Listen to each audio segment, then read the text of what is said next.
نحمده ونصلي ونسلم على رسوله الكريم أما بعد فأعوذ بالله من الشيطان الرجيم بسم الله الرحمن الرحيم فأزلهما الشيطان عنها فأخرجهما مما كانا فيه وقلنا اهبطوا بعضكم لبعض عدو ولكم في الأرض مستقر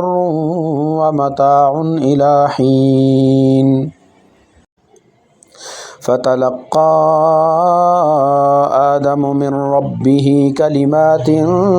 فتاب عليه إنه هو التواب الرحيم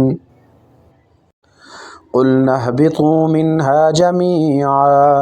فإما يأتينكم مني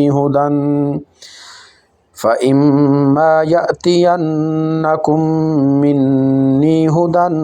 فمن تبع هداي فلا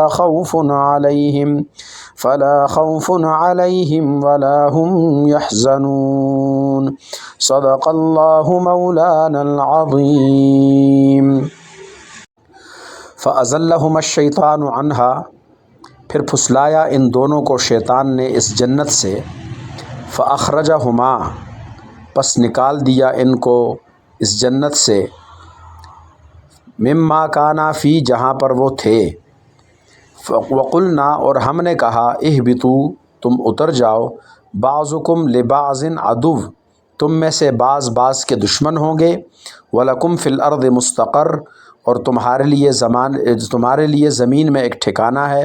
وَمَتَاعٌ إِلَىٰ حِينٍ، اور ساز و سامان ہے ایک وقت تک۔ فَتَلَقَّىٰ آدَمُ مِن رَبِّهِ، پھر حاصل کر لیے آدم علیہ السلام نے اپنے رب سے، کلمات، کچھ کلمے، فتاب علیہ،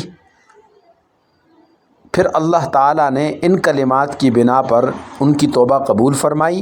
انہ هو التواب الرحیم، بے شک وہ توبہ قبول کرنے والا مہربان ہے۔ قلنا اہبطوا منہا، ہم نے کہا اتر جاؤ تم اس جنت سے، جمیعاً، سب کے سب، فإما یأتینکم منی ھدی، پس جب پہنچے میری طرف سے تمہیں ہدایت، فمن تبع ہدایا، پس جس نے تابعداری کی میری ہدایت کی، فلا خوف علیہم، اس پر کوئی خوف نہ ہوگا، ولا ہم یحزنون، اور نہ وہ غمگین ہوں گے۔ سورہ بقرہ آیت نمبر 36 میں اللہ جل شانہ نے اس بات کا تذکرہ کیا ہے کہ سابقہ آیت میں اللہ تعالیٰ نے حضرت آدم علیہ السلام اور حضرت حوا علیہ السلام کو اس درخت کے پاس، جو ممنوعہ درخت تھا، جس سے منع کیا گیا تھا، اللہ تعالیٰ نے منع کیا تھا، تو پھر اس کے بعد یوں ہوا کہ شیطان نے ان دونوں کو اس درخت کے بارے میں پھسلایا، اس کی محبت ان کے دل میں ڈالی، تو جب یہ اس درخت کے پاس گئے اور اس درخت کے، جو بھی وہ درخت تھا جیسے میں نے آپ سے کہا تھا کل، تو اس درخت کو جب استعمال کیا، کھایا، تو اس کے بدلے میں فَأَخْرَجَهُمَا مِمَّا كَانَا فِيهِ، تو اللہ تعالیٰ نے ان کو وہاں سے نکال دیا۔ اب سوال یہاں پہ یہ ہوتا ہے کہ جب شیطان کو اللہ تعالیٰ نے سجدہ نہ کرنے کی وجہ سے ملعون بنا دیا تھا، تو پھر یہ جنت میں کیوں کر داخل ہوا، اور کیسے حضرت آدم علیہ السلام نے اس منع کرنے کے بعد اس درخت کو کھایا؟ تو اس کا جواب یہ ہے کہ مفسرین فرماتے ہیں کہ شیطان چونکہ جنت میں داخلے کی کوشش کر رہا تھا، تو اس وقت ایسے ہوا کہ جنت کے دربان جو کھڑے تھے انہوں نے منع کیا۔ پھر وہاں پہ ایک سانپ کے ساتھ اس کی دوستی تھی، جو بڑا خوبصورت اور اونٹ نما اس کے پاؤں تھے، تو اس کے ساتھ دوستی کی بنا پہ اس نے یہ کہا کہ تم مجھے اگر اپنے منہ میں رکھو اور مجھے کسی طریقے سے اندر لے جاؤ، تو شیطان اور اس سانپ کی دوستی کی بنا پر وہ اسے اپنے منہ میں اندر لے گیا، تو یہ اس طریقے پر جنت میں داخل ہوا۔ اب انہوں نے کھایا کیسے؟ تو اس کا طریقہ یہ ہے کہ آدم علیہ السلام کو اس بات کا غم تھا کہ اگر میں اس دنیا سے رخصت ہو گیا، بلکہ یہ غم ایسے لگا، اس جنت سے رخصت ہو گیا، اس کو غم ایسے لگا کہ یہ شیطان ان کے پاس جا کر ایک فرشتے کی شکل میں بہت رویا، تو انہوں نے اس کے رونے کی وجہ پوچھی کہ تم کیوں اتنا رو رہے ہو؟ تو اس نے کہا کہ رونے کی وجہ یہ ہے کہ مجھے افسوس ہے کہ تم مر جاؤ گے اور تم سے یہ جنت کی نعمتیں ختم ہو جائیں گی۔ تو آدم علیہ السلام پریشان ہوئے۔ اب آدم علیہ السلام نے ان سے اپنی بقا کی تدبیر پوچھی۔ تو جب بقا کی تدبیر شیطان سے پوچھی، اس نے کہا مجھے ایک تدبیر آتی ہے، اگر آپ کہیں تو میں آپ کو بتائی دیتا ہوں۔ تو اس نے خدا کی قسم اٹھائی۔ اب شیطان تو لعین ہے، اس نے جھوٹی قسم اٹھائی اور کہا کہ تمہیں میں ایک درخت بتاتا ہوں کہ اگر تم وہ درخت کھا لو تو تم بچ جاؤ گے اور اس طرح تم جنت کی ساری نعمتوں سے مستفید ہو سکو گے۔ تو اب ایسی صورتحال کے اندر جب انہوں نے سنا تو کہا میں یہ درخت تو نہیں کھاؤں گا، مجھے اللہ نے منع کیا ہے۔ لیکن جب شیطان نے بار بار اصرار کیا اور قسمیں اٹھائیں تو آدم علیہ السلام نے سوچا کہ اللہ کی جھوٹی قسم کون اٹھا سکتا ہے؟ تو اس لیے شیطان نے آدم علیہ السلام کو اس بات پر پھسلایا اور ان کے ذہن میں وہ درخت کی محبت ڈالی۔ سب سے پہلے اماں حوا نے اس درخت کو کھایا، پھر اس کے بعد آدم علیہ السلام کو شراب پلائی۔ یہ یاد رہے کہ شراب نبی علیہ السلام کے زمانے تک یہ جائز تھی، پیتے تھے۔ تو جب شراب پی تو اس نشے میں مست ہو کر آدم علیہ السلام کو اماں حوا لے کے گئی اور وہاں پہ انہوں نے وہ درخت کھایا، جس کی وجہ سے اللہ تعالیٰ نے حکم دیا کہ فَأَخْرَجَهُمَا مِمَّا كَانَا فِيهِ، جہاں سے تم ہو وہاں تم نکل جاؤ۔ اهْبِطُوا بَعْضُكُمْ لِبَعْضٍ عَدُوٌّ وَلَكُمْ فِي الْأَرْضِ مُسْتَقَرٌّ وَمَتَاعٌ إِلَىٰ حِينٍ، تم اتر جاؤ زمین میں اور زمین میں تمہاری یہ صورتحال ہوگی کہ تم ایک دوسرے کے دشمن ہوگے۔ یعنی اولاد اور نسل کی بات ہو رہی ہے کہ تمہاری نسل ایک دوسرے کی دشمن ہوگی، لیکن یہ ایک متعین وقت تک ہے۔ پھر ہوگا کیا؟ وَلَكُمْ فِي الْأَرْضِ مُسْتَقَرٌّ، تمہارے لیے زمین میں ایک ٹھکانہ ہے، وَمَتَاعٌ إِلَىٰ حِينٍ، اور ایک وقت تک وہاں پہ رہنا ہے۔ جب وہ وقت مکمل ہوگا تو تمہیں پھر اللہ جل شانہ تمہارے اعمال کی وجہ سے، آپ کے اچھے عملوں کی وجہ سے دوبارہ جنت میں داخلہ ہو جائے گا۔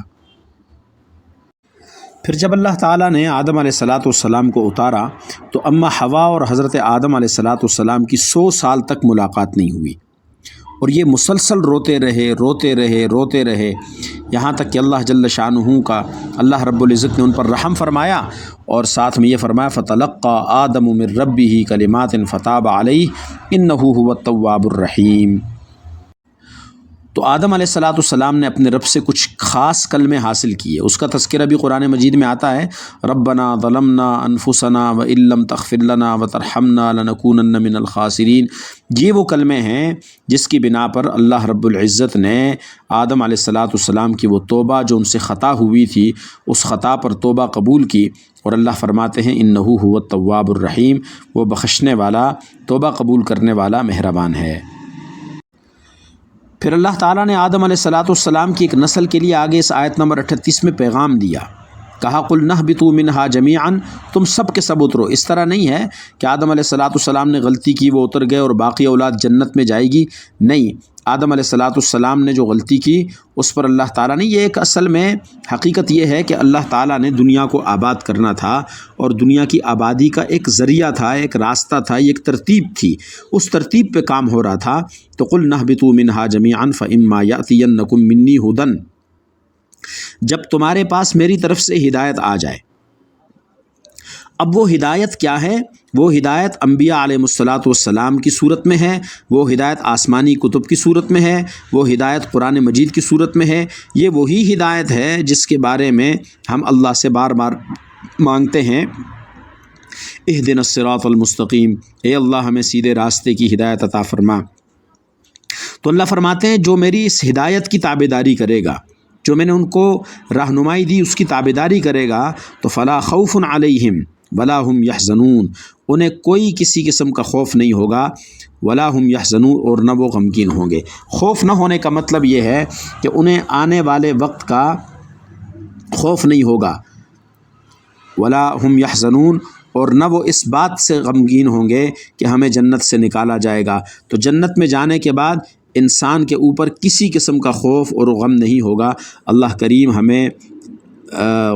اس قرآن مجید کی برکت سے جنت کے اعلیٰ مقام ہمیں نصیب فرمائے، اور اللہ رب العزت ہماری ان دعاؤں کو جو ہم مانگتے ہیں نماز کے اندر، نماز کے بعد، اللہ تعالیٰ ان کو اپنے رحمت کاملہ کے طور قبول و منظور فرمائے۔ وآخر دعوانا ان الحمد للہ رب العالمین۔